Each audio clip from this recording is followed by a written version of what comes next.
Hi guys, Arthur here from Homeowner DIY.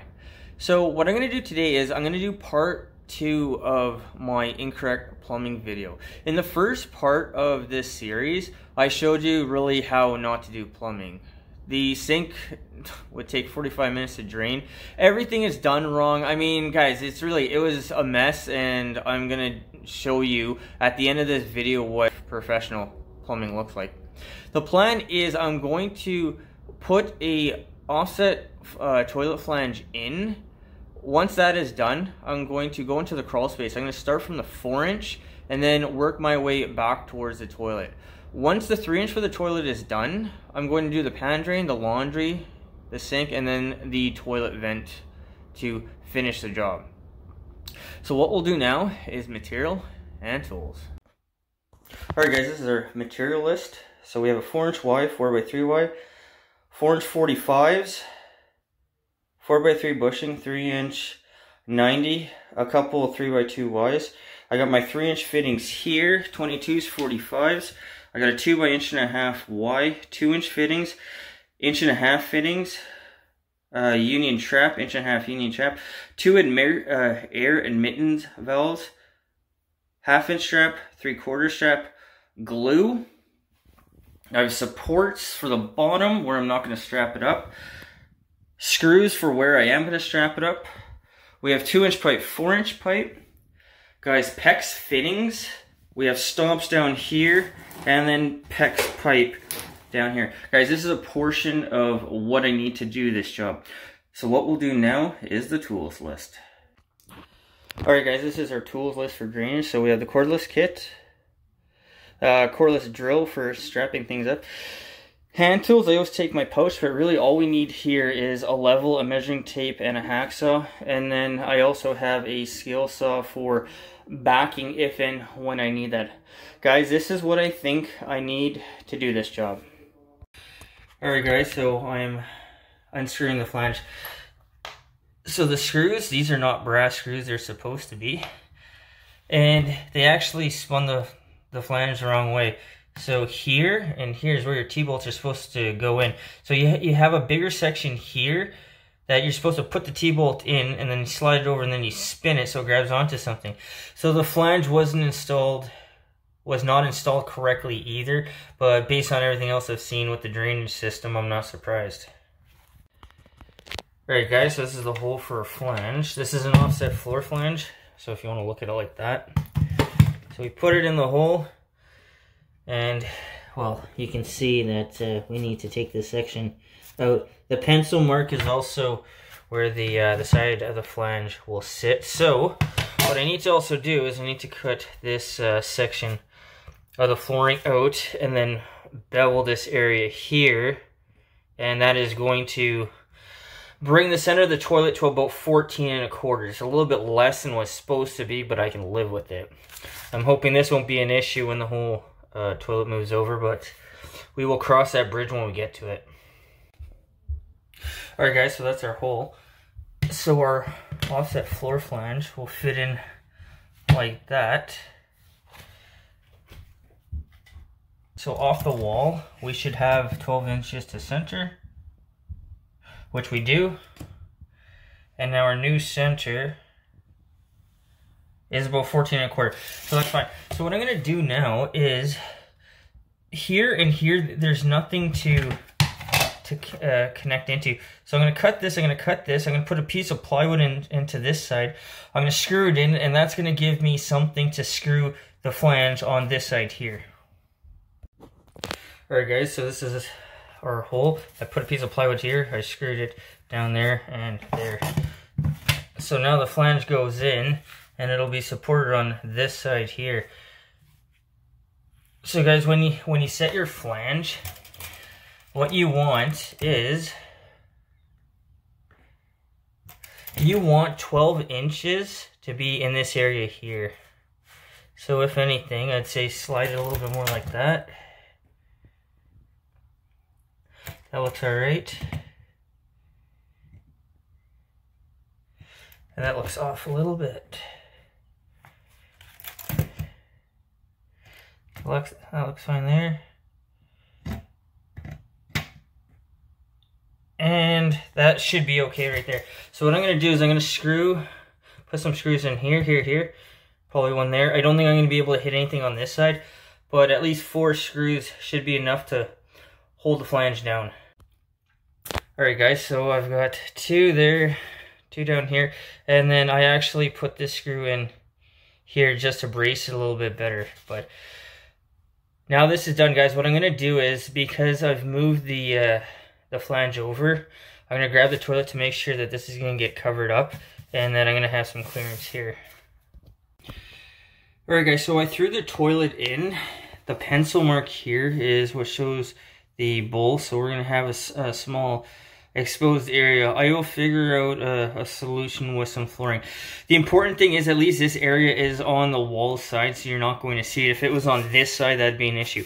This clears okay, and then I just drilled a hole for the air admittance valve when I go ahead and need to do that. So guys, now that the flange is in place, we're going to go down and start piping. Alright guys, so the first thing we're going to do is we're going to make sure that we have grade. So this is basically flat. That's an 1/8 right there. So what I'm going to do is I'll cut this. I'm going to cut the 3" in the back. I'm going to cap this off right now. We're going to take this piece out here and I'll cut it back here. I'm going to look at a 22 and a 45, see what works better. And then the plan here is I'm going to come off an angle this way. I'm going to put my 3x2 in behind it. And then I'm going to put my 4" Y. I'm going to bush the end, and then the 4" Y will be my clean out. But we're going to fix all of this right now so everything works properly. Alright guys, so I've cut this out. So I've fixed the grade on the pipe. You can see it's an 1/8. So what I'm going to do is I'm going to use a 22. I'm going to glue it on here. I'm going to dig this out. And once this area is all dug out and ready to go, we will come back. Alright guys, so we have our 22, our 4x3Y. This is going to pick up our bathroom upstairs. We'll put our level on it. Level says 1/4 inch per foot. So that's fine. So guys, what I'll do now is I'm going to pipe the 3" to the stack. And then we're going to move on. So guys, one thing here is, because we have to tie into this, do this first so the whole thing doesn't start moving around on you. And once this is connected, what I'm going to do is I'm going to run this now all the way back to the toilet. Once it's connected to the toilet, I'll start doing the branches. So guys, when you do it like this, it's going to keep your pipe in place. Don't do your one run and then start branching off to other things unless it's actually connected into anything like a flange or a hole in the floor to keep things in place for you.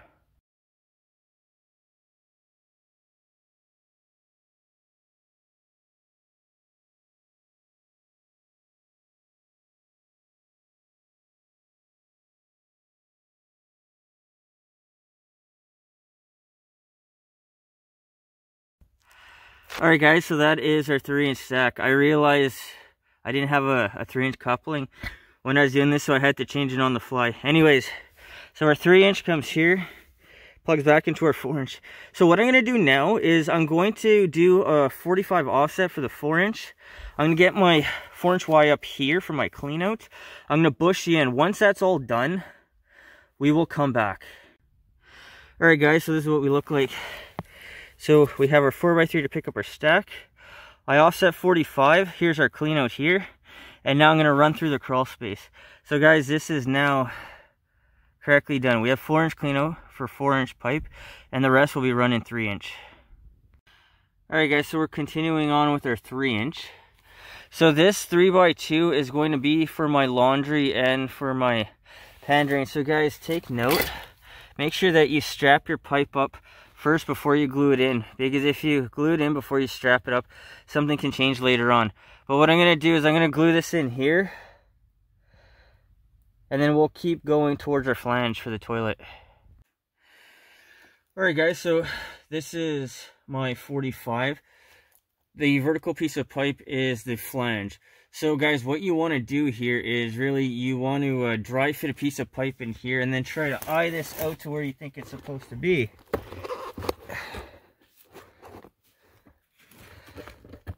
So it looks like it hits right on there. So guys, what I'm going to do is I'm going to glue this in and finish this up.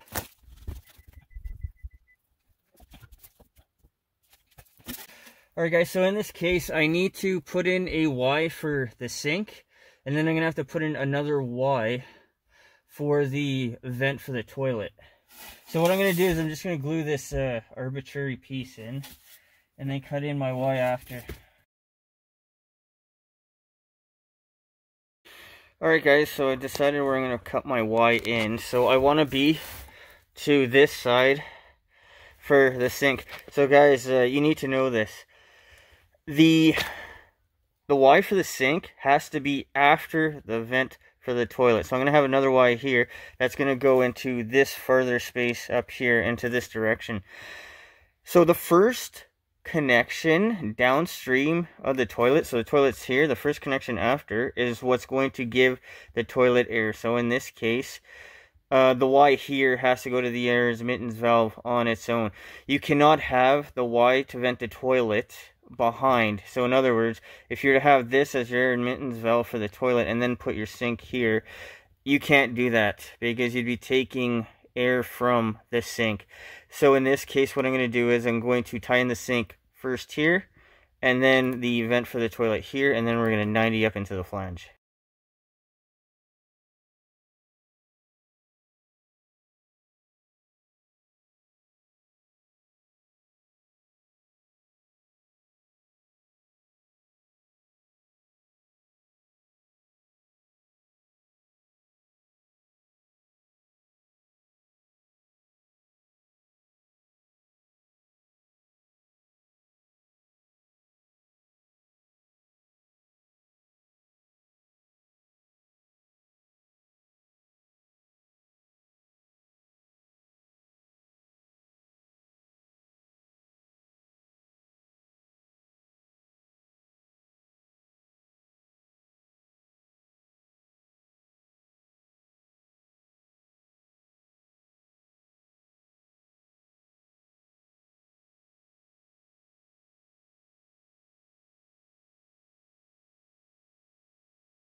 Alright guys, so I'm starting on the laundry now.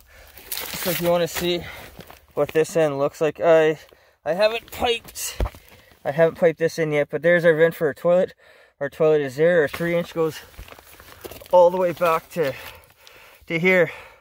So what I'm going to do is I'm running 2-inch for the laundry, and then I'm going to vent the pan drain for the tank using the laundry. So guys, when I'm all done with this, you're going to see what it looks like. I'll explain to you what I've designed, what the theory is here, but the coupling there between the vertical pipe and then the cable there, that's the laundry where I'm going to. So I will go ahead, finish piping this, and then we'll come back and I'll explain what I did. Alright guys, so this is our laundry and our pan drain done. So our laundry goes up from there, comes down here. I got 2 by 1.5 Y, and then this is coming for our pan drain, and then it continues down. So guys, what I've done here is, this pipe here is called a branch. A branch is 2 or more fixtures draining into it. So the pan drain and the laundry is 2 fixtures, that makes it a branch.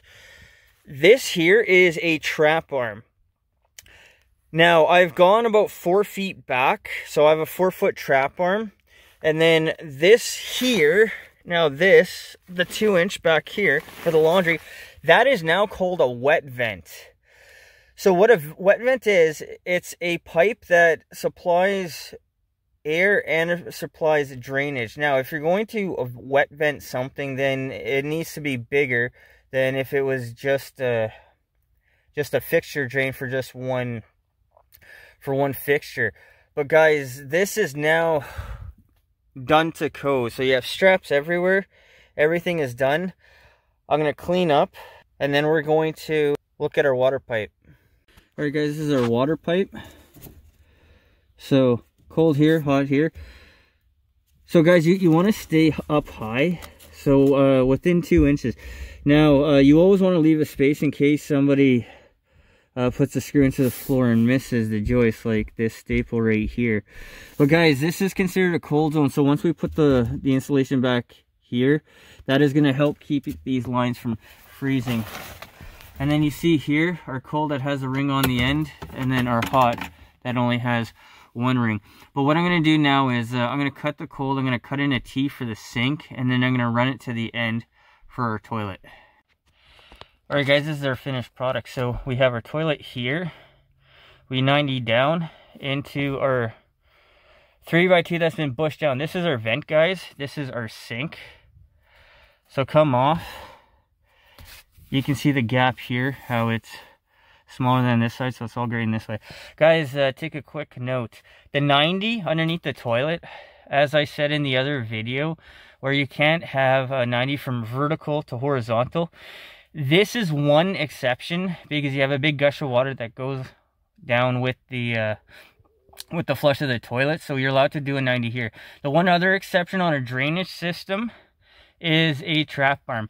Now, in a dry vent, you're allowed to use 90s because it's only for air. So guys, just make that note. Under a toilet, you're allowed a 90, and on a trap arm for a drainage system, you're allowed a 90. Otherwise, you see our straps are up. Strapped everywhere, everything looks good. So we're just about pretty much done with this job. Alright guys, first thing we're going to do is cut in our clean out. Really, you can put it wherever you want. So our trap arm is coming out at 16 inches. So if that's 16 inches, I'm going to say about 10 to center should be perfectly fine.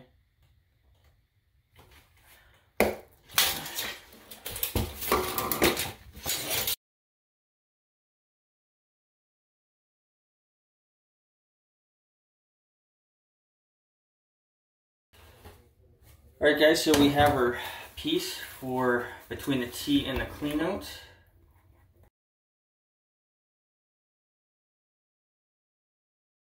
Alright guys, and then always make sure that you look at the spacing of the pipe to the wall. You want this to be straight. Like I said, we can always spin our trap back and forth to put it where we want. Now guys, last thing that we need to do here for our drainage is we need to put in our air admittance valve. So guys, what they say is the air admittance valve or any vent should always be above flood level rim. What is flood level rim? Flood level rim is the very top of your sink. It's the very top of your toilet as well.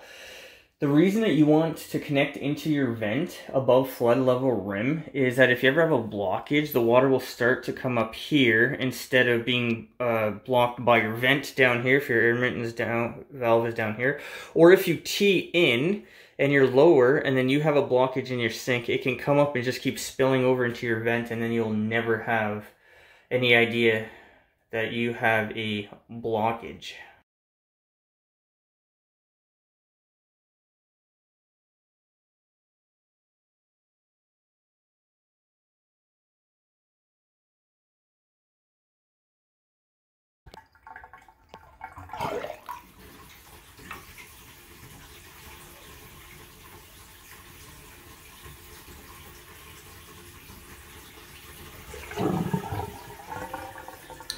Works a little bit better than it did before. Alright guys, so this is our finished product. So we have our fixture drain clean out, we have our T that goes into our trap, we have our air admittance valve for above flood level rim. Guys, same thing here with the toilet above flood level rim, so if you ever have a blockage, you know. We've got our stops. Alright guys, and just like that, we are done. The time on this job, the time was 10 hours. This was actually, it was more tedious moving around in the crawl space than I was expecting it to be, but at least it was nice and clear for you guys to see how to run drainage. In this case, this is all ABS. The cost of this job, the material, the glue, the straps, screws, blocking, everything all put together was about $500. Guys, I don't consider this to be a DIY project unless you have at least intermediate skills, because when it comes to a drainage system for plumbing, everything needs to be sloped. Water is always going to flow downhill, and then your vents and everything else, there are many rules that you need to know. I touched a little bit on it, but guys, for me to go into the code of plumbing, just even for this small townhouse, it would take a couple hours. Guys, I hope you enjoyed the video. I hope if you have a slow draining fixture, something here is going to help you to go ahead and fix that on your own. Everything you've seen here is modern code here in BC. I don't know what your code is wherever you are. It may be a little bit different. I have seen different things done in different areas, but in BC, this is what modern plumbing would look like. Guys, until next time, please hit the like button, subscribe, and I'll see you on the next project.